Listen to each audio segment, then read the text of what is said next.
you, Anna. Thank you, everyone. Good afternoon, Denver Democrats. It's great to see everyone here. Thank you for hanging in with the long day. My name is Goldhamer, and I am running to be your next State House representative. It was my pleasure to serve as the captain in the House District for 4 years, doing a lot of volunteer organizing, running our Get Out the Vote efforts, a little bit of fundraising, running monthly meetings. It was my honor to receive the 2014 Volunteer of the Year Award for the whole county, mostly because, thank you, mostly because I was able to talk a lot of people in this room into doing really hard work. So thank you. I know how hard everyone works in this room, and so I really appreciate that. I serve on a couple of boards here in town. I serve on the NARAL Pro-Choice Colorado board, fighting for the right to choose. I serve on the Legal Aid Foundation Associates Board, getting attorneys for people who can't afford them in civil matters. And I'm on board with the new rec center that's going in next to East High School. That's going to be a fantastic addition to the district. That's a little bit about me. I'm a Denver native, former teacher, currently an attorney. I represent people and small businesses that have been ripped off. So pushing back on the abuse of power and making sure that everyone gets a fair shake is really what I'm all about. Are people getting a fair shake? I don't think so. We have thousands and thousands of people in Colorado that are working hard, playing by the rules, working 40 hours a week, and living in poverty. We've got to do something about the minimum wage, and we've got to ensure equal pay for equal work. Because otherwise, people just aren't getting a fair shake. Are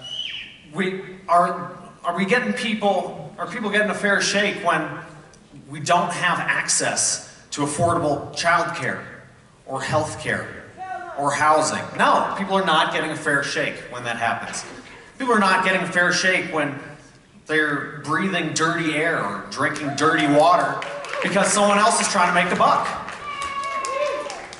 People aren't getting a fair shake when they're cut down by random gun violence. People aren't getting a fair shake when they're discriminated against in public accommodations or in the workplace or in housing because of their race or their sexual orientation or their national heritage. People just aren't getting a fair shake on that front. They're not getting a fair shake when they're profiled by law enforcement and they get disparate plea bargaining offers from district attorneys. People aren't getting a fair shake when they've worked their whole lives and yet they face poverty in retirement. You know, it's not right, and I want to do something about it. I think these values are shared with a lot of people. But it's the task of translating social values into social rules that is the task of politics. And I think a lot gets lost in translation. So I think it's important to know what our social rules look like. You know, we have a rule that prevents cities from raising their own minimum wage. If we wanted to raise our own minimum wage in Colorado or in Denver, we can't even have that conversation. I want to get rid of that law so our progressive communities can enact progressive policies. We've got a similar law that prohibits cities from enacting any sort of rent control. Rent control is a tricky topic, but if we're able to have that conversation at a local level, we could at least bring some people to the table on our affordable housing crisis. We can look at steps that we can take to increase Colorado's match of the Earned Income Tax Credit. That puts a lot of money in people's pockets who are going to spend it. It helps us avoid the ridiculous situation of Tabor refunds and helps us focus our resources on people that really need it. And that's something that gets me going. So those are, thank you. Those are a couple of policy pieces. You know, I could get into the weeds about X, Y, and Z policy, but I think it's more important sometimes to know what your candidate's values are, because you never know what kind of issues are going to come up. You want to know their values instead of their precise vision on everything. So my values, I think that we need elected officials who are accessible to the people, who are diligent, put in humble, hard work, and are representing people, not profits. And people and not corporate profits. You know, there's been more attention paid to the undue influence of special interest money in politics this cycle.